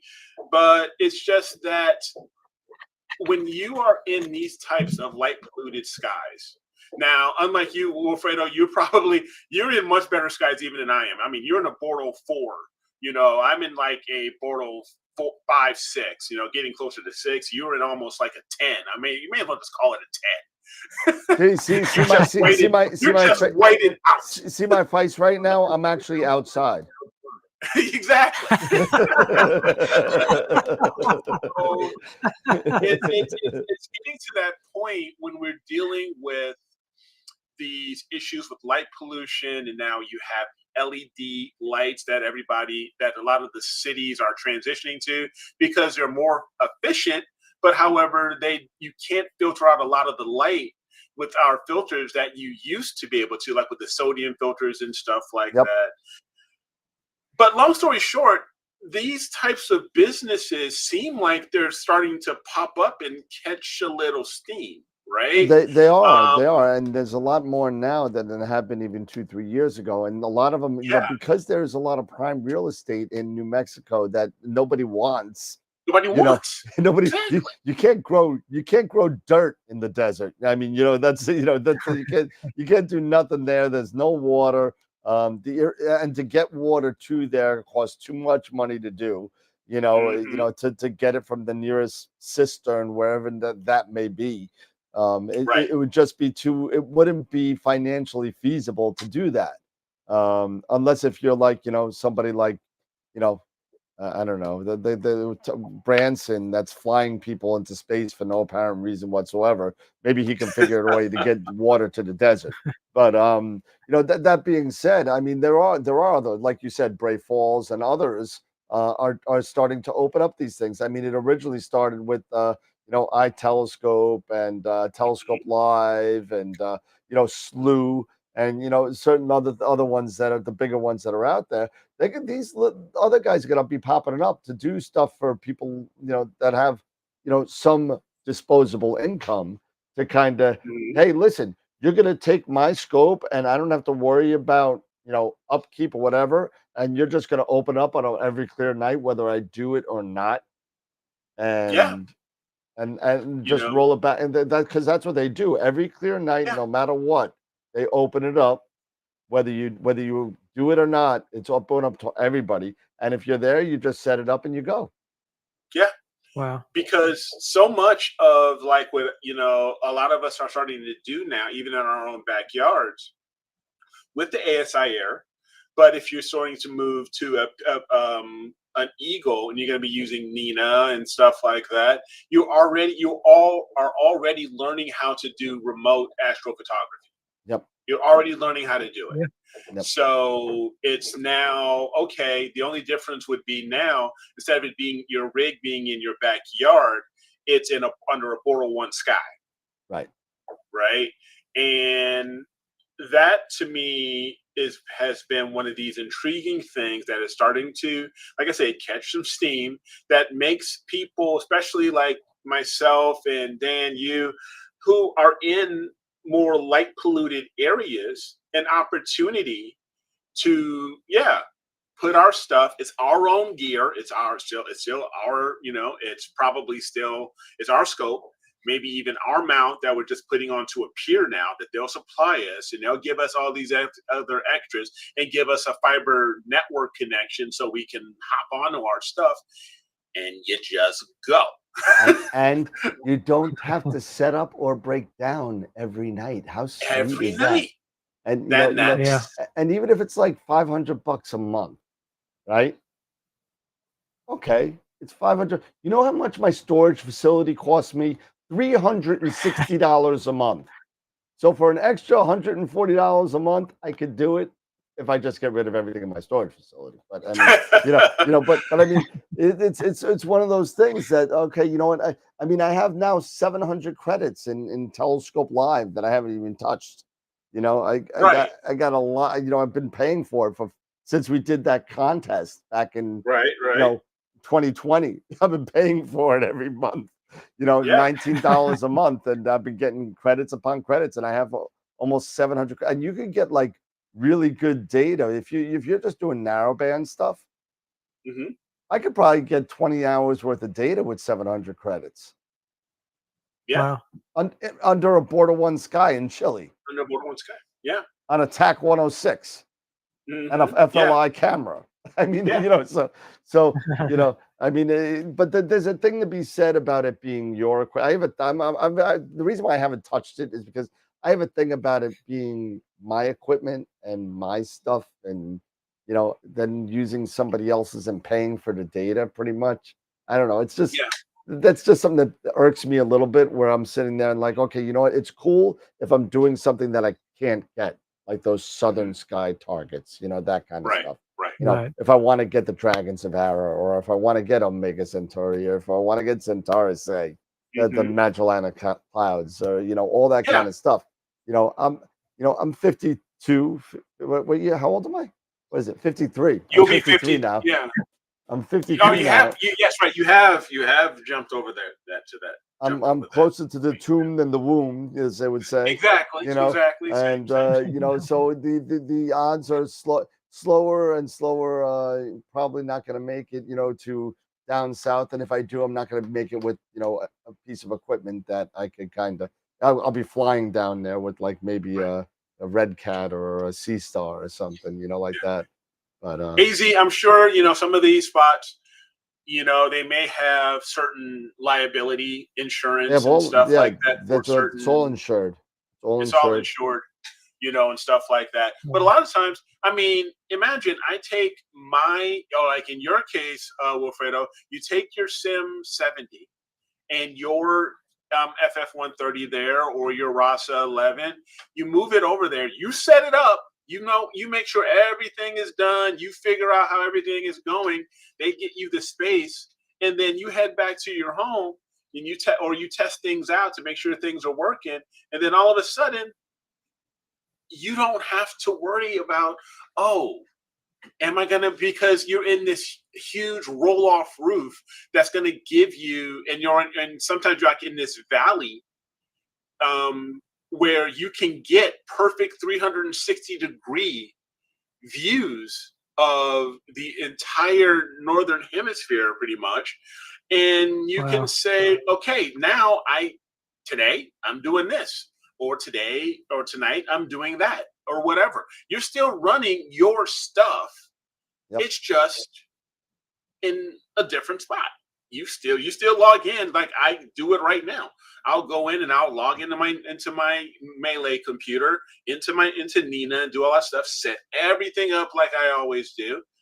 It's just now a little different. So it's one of those things that really make you think about where things are going with astrophotography is what I'm getting at. You know, Yeah. where there's opportunity for people who are interested, who maybe you have a rig or anything like that, but you don't have the greatest night sky, or your home, wherever it is, you may be blocked by a bunch of trees. You can only get so much. Maybe you can only get maybe the north part of the sky. Everything else may be blocked by trees.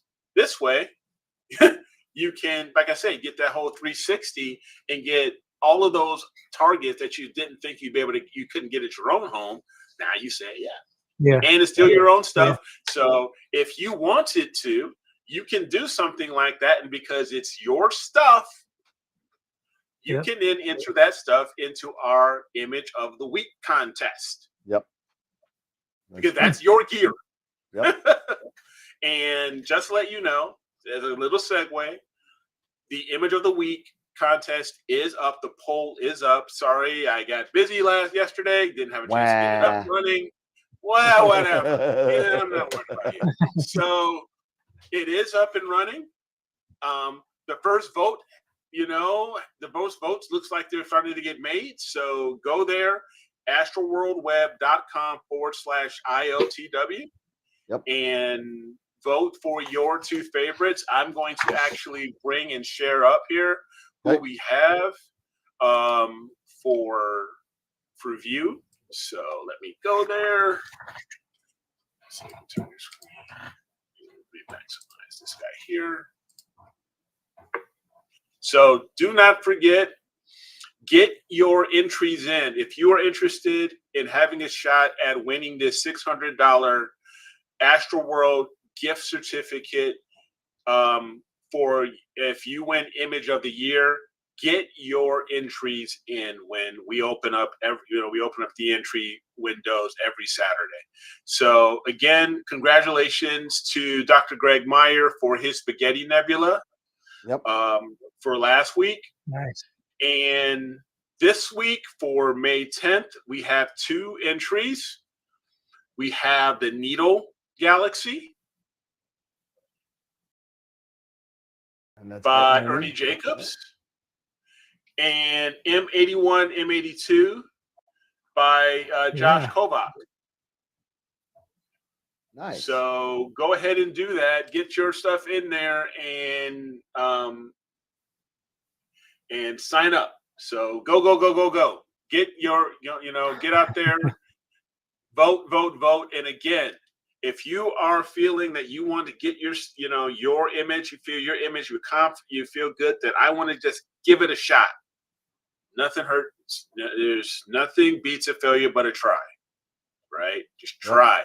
Get out there. You never know. You may end up being one that says, you know what?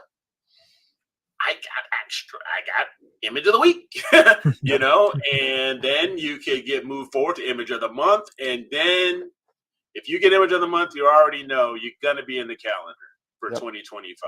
Yeah, I I think I got like one or two more of those calendars. You still got one or two more. You still have a couple of those, because if you don't, you can get in there and get into our Image of the Week, Image of the Month calendars that we have. This was a 2024. Oh, you got one? All right, cool. All right. Yep, this was a 2024 edition where we have Tom Peter, who won Image of the Year for 2024 with his M45. Yep. So you can have your shot too for 2025. Get your shot. I mean, there's some great shots in here. I mean, Abe Jones. I mean, look, for M42. Yeah, nice. And if we go to this, I mean, you were just showing the Seagull Nebula. So we have a shot of the Seagull Nebula here. from Josh. So you could have a chance to get your image, in here for image of the month, as well as being at running for that $600. Well, just so I hit on. Well, hold on. Let me hit on that before you hit on that a little bit more, because it looks like that there's been a lot of talk on the Discord about which way we're running as far as the prizes are concerned. So there is a pool right now of $600. Thank you to Sean Nielsen and AZ Astro for donating some cash for the cash prize. I'm going to be putting the poll up tomorrow, but it looks like we're going to be running a first, second, and third prize for it, for picture of the year. If we get more donations, that prize will go up, but it will be 50%, 30%, 20% for first, second, and third place. So that's how I think that's going to run. Okay. If that's how we're going to run it, then that's how we run it. That's my thought before we kind of, throw a $600 gift certificate for one person. I think that, that we're going to kind of do it that way, because I think if, and listen, if anybody out there in the chat wants to donate to the grand prize of any amount, $5, $2, $1, $200, it doesn't matter. Hit me up on the Discord and let me know privately. And if you want me to let people know that you donated, that's fine. I'll put you on the list. If you want to be anonymous, that's fine too. But if you wanted to do that, that's fine. But just remember that that's the way it looks like right now. I'm gonna put the poll up on the website tomorrow on the AstroWeb website for the show. It'll be under contests, and right where your picture of the week is, vote for your prize package, I guess I'll call it, or something like that. And then we'll run that till the end of May. And then we'll take the results from that, and then we'll move on. We'll make it a choice of the masses, let's say, because I think that's I think that'd be a good thing to do to recognize not only the picture of the year winner, but the two runner-ups as well. So yeah, that's totally cool. Like I said, spread the wealth, but don't forget, Tom Braden brought this up. April Image of the Month contest is still ongoing. It's running until the 17th. So okay, 9 more days, next right? Friday. Yep. So So we have, we have M51 here, which was the collaboration from Dave and Tom. We've got the Leo triplet by Tom. By Dave. I'm sorry. By Dave. Sorry, my bad. We've got the 2024 Totality by Jackie. We have the Eclipse Composite by Greg Meyer.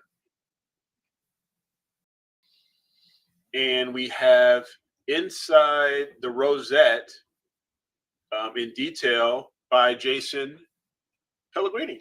So get out here. We only have 18 votes, guys. So get out there, get your friends, get people out here to astroworldweb.com/IOTW.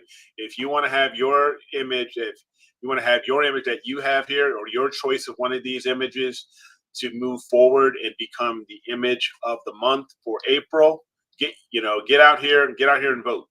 And get your friends out and go get them out here and get them to vote too. So all right. Rock and roll.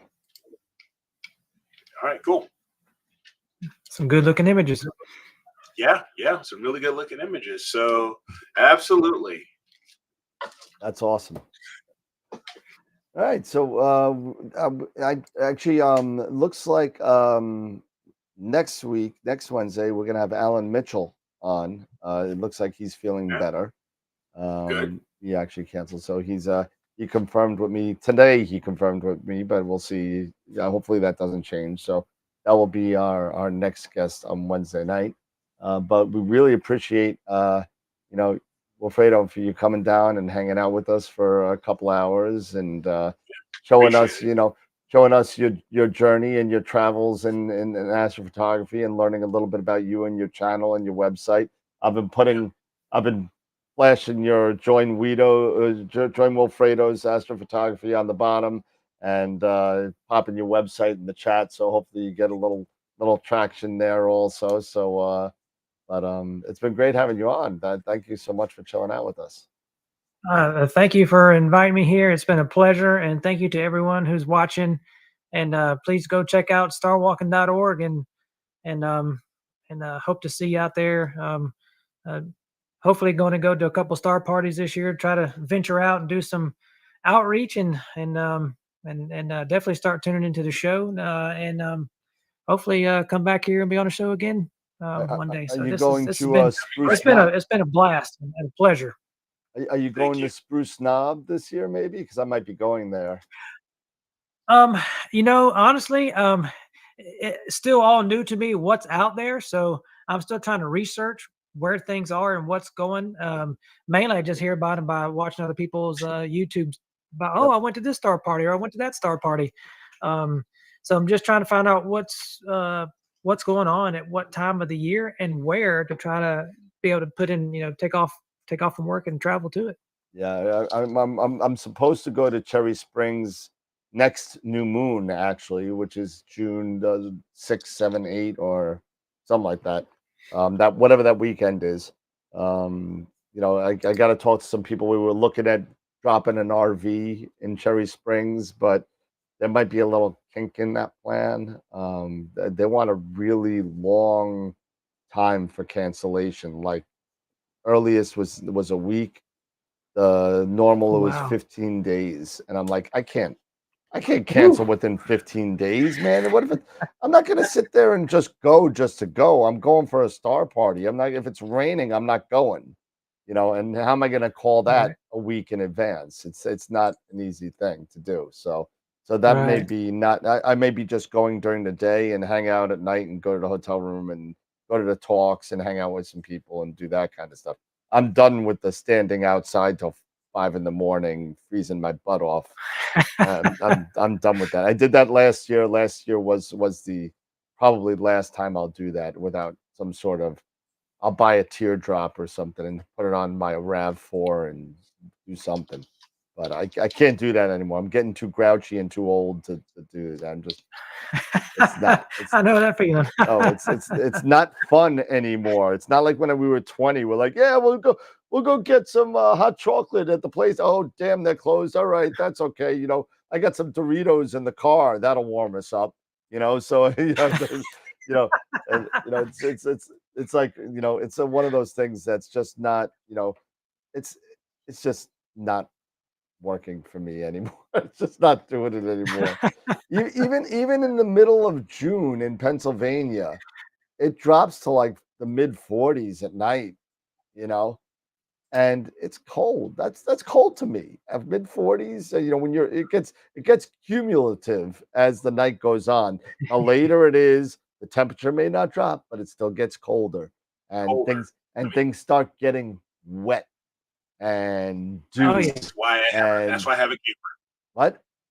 That's why I have a camper. Yeah, well, I was looking at a truck camper. I was looking at some sort of teardrop kind of thing. Like, I saw Trevor had one in Cherry Springs last year that I looked at it. It's $45,000 for that one. But I mean, I don't need a souped up thing. It's just me. I just need a bed and heat. That's all I need. So to talk about that portion, we recently, many years ago, I had a motorcycle and sold a motorcycle, but I kept the V-nose 6x12 trailer. And then 2017, 2018, somewhere around there, purchased some lake property and needed something to stay in. So I had that motorcycle trailer. So I put one of those mini split heating and air conditioning units on it. Yep. Mounted it to the side. I made a little pull out for it, so it'd stay there. When you're parked, you'd pull it out. When you're driving down the road, you just stick it in. And it was small enough so it wasn't as wide as one of the tires, so it wasn't sticking out very far. But I put a 2-person couch in there, a TV, and I built a little bathroom in there with a toilet.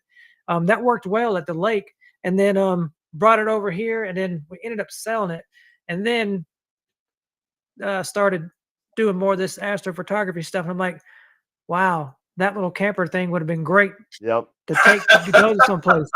So yeah, Yeah. if we ever get back into that, I'm getting another 6.5 foot 6.5 foot 12 nose V nose trailer, and There you go. know, for $6,000 you can have a nice trailer, heat and air, your own toilet, and a pull out 2-seat sofa, plenty enough room with your gear and stuff in there. That worked for me. So when you said that, I'm like, oh yeah, that's what we used to do. Yeah, it's definitely one of the things that I'm not willing to do anymore. I'm just not willing to stay out and the last time we did it, it was me and Sean Nielsen. By the way, we went to Starfest in Canada, and Sean's from Canada. He lives quite near to where the Starfest field is, and me and him and Ron Breacher were going up there, and we went up there to hang out and whatever. And so me and Sean said, yeah, we'll stay, we'll go get a B&B, and, we'll go to the Starfest and whatever.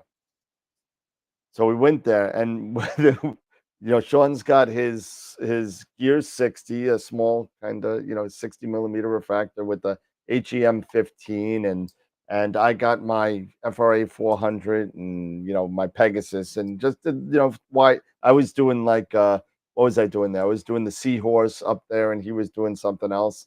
And so about 2:00 in the morning walks around, and I'm looking at him, and he's looking at me. We got icicles on our freaking nose. We're shivering like Sean's got like, he's like, Dan, can you get me the blanket out of my car? So he looks like he's got the blanket over his head. He's like this. And I'm like, oh man, I'm like, Sean,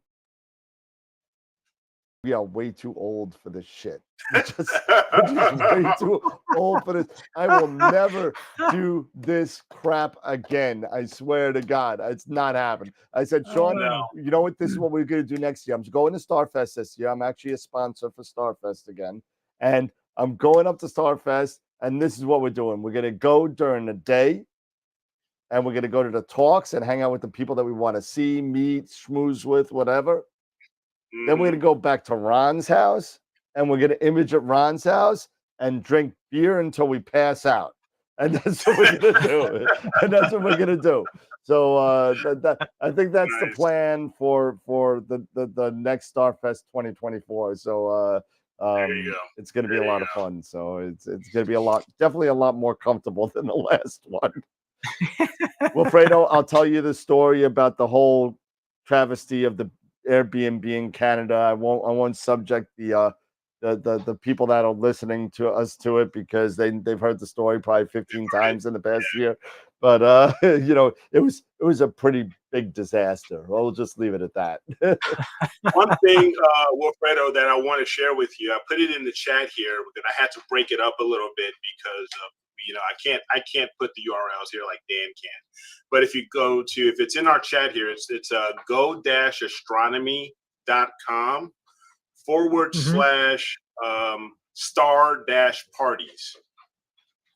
And there's a list of all of the a lot of the bigger star parties across the country and in Canada. Yeah. So you can take a look at that, and if there's one that you might be interested in, you can feel free to check that out. Yeah, thank you very much. Not a problem. Appreciate that. Well, what we usually do at this point at about 10 o'clock, we just really kind of do a round robin of a little, Jerry's final thoughts, I guess, from Jerry Springer. So, don't worry, Eric. Don't be throwing your Jerry beads out to the camera, please. Let's keep it G-rated this time, not like the last time. Yeah. Go ahead, Eric. So no. Again, Wilfredo, thank you so much for joining us. We really appreciate it.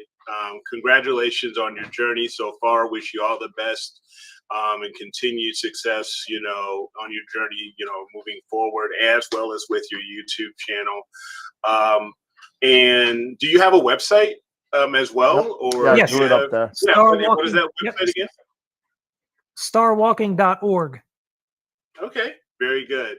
So yeah, and so definitely check that out. For me, again, getting my website going, astrowitheric.com. And I've got my new blog post out talking about Galaxy season. Since we are in the middle of Galaxy season, we're getting closer towards the end of Galaxy season now. So definitely, guys, if you're, please go ahead and check that out. And would love, you guys to sign up, subscribe, to share your comments on the blog post that I'm putting out there and all of that good stuff. So definitely would appreciate that. It's still a work in progress. I still got a day job. It will never change. It's always a work in progress. It's always a work in progress. So eventually, it'll get to the point where I'll have most of my images on there. But it's good so far. And eventually, I'll get back into YouTube and doing more YouTube videos too, because that was fun doing the live stream last week. Yep. That was a lot of fun. Would love to do that again and stuff like that. And like I say, Wilfredo, you are more than happy. You're more than welcome to come on those and stuff like that and hang out with us. So absolutely, the door, the invitation's open, rather. Yep. So appreciate that very much. Yeah. So that's awesome. Thanks, guys. Wait, yeah. Go ahead. Oh no, I was just going to say, working a full-time job and before, like last August, I think we were live streaming over 70 hours in a month, and that just can't do that anymore. It's just too much. No, that's too much. It's a lot. It's a lot of work. So, yeah, I used to live stream a lot when I was doing a lot of astro imaging. Unfortunately, because of the business, that has kind of taken a back seat, unfortunately, for a little bit. But when I was doing that, I was live streaming every time I was imaging, no matter what. And even if it was just like clouds rolled in and blah blah blah, and I'm still playing around with some stuff, and I would just do it live. And I was getting like 1,600 people on these things on Facebook, and the views were through the and I literally crashed. I said I couldn't do it anymore. I couldn't do it. Yeah. It was just too much. And then AstroWorld TV took off, and we moved from one night a week to 2 nights a week. And then plus all the other stuff that I do and Eric does on our own channels. So it's a lot of fun. So Wilfredo, do you have any final thoughts, words of wisdom, or anything you would like to impart to the chat people? Just one again, thank you for having me on. It's been a pleasure. It's just amazing to be part of this community in astronomy, amateur astronomy. And I would just, our channel and what we're about really is just to try to unite everyone, under space and the stars, and just, be nice to everyone. So thank you again for having me on. And I look forward to seeing y'all during the week. Now I know that this thing is here, I'll tune in and and I look forward to hanging out. This is great. Thank you so much. I really appreciate it. Thank you. Yeah, absolutely. And when the intro goes on, if you want to, you won't be kicked off. You can chat with us for a little bit at the end if you want. If you don't, you want to just go to bed and crash, that's fine. That's good too. But everybody, thank you, Wilfredo. Thank you for coming on and hanging out. It's been really a great time, and we love having you. And like Eric said, whenever you want to come on and chill out with us again, you're more than welcome to just hit me a line on the email and say, hey, I want to come on. Let me know what you got open, and we'll make something happen. Absolutely, we'll do it. We'll do it. Thank you so much. Not a problem. And everybody, listen. Don't forget next week as well. We have Alan Mitchell. If you don't know him by his name, Alan Mitchell, you do know him as I Spaced Out on TikTok. What's that? What's the matter? I won't be here next Wednesday. You have fun. I will not be here next Wednesday. I will not be here next Wednesday. You won't. That's right. I will not, because if I am on the show next Wednesday, my daughter will kill me. Yep. Because she is graduating high school. I know. Next I know. You're Wednesday. Right. So maybe Alan will be still sick, and we can push it to the following Wednesday. Maybe we'll see. We'll see. But I'm just saying. Yeah. But that being said, as of now, we have Alan Mitchell, I spaced out from TikTok, coming on, and he's been a good friend. He's been on the show before.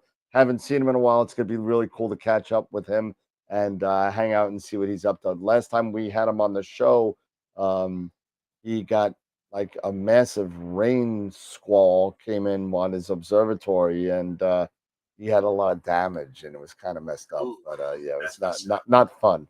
But we look forward to having him.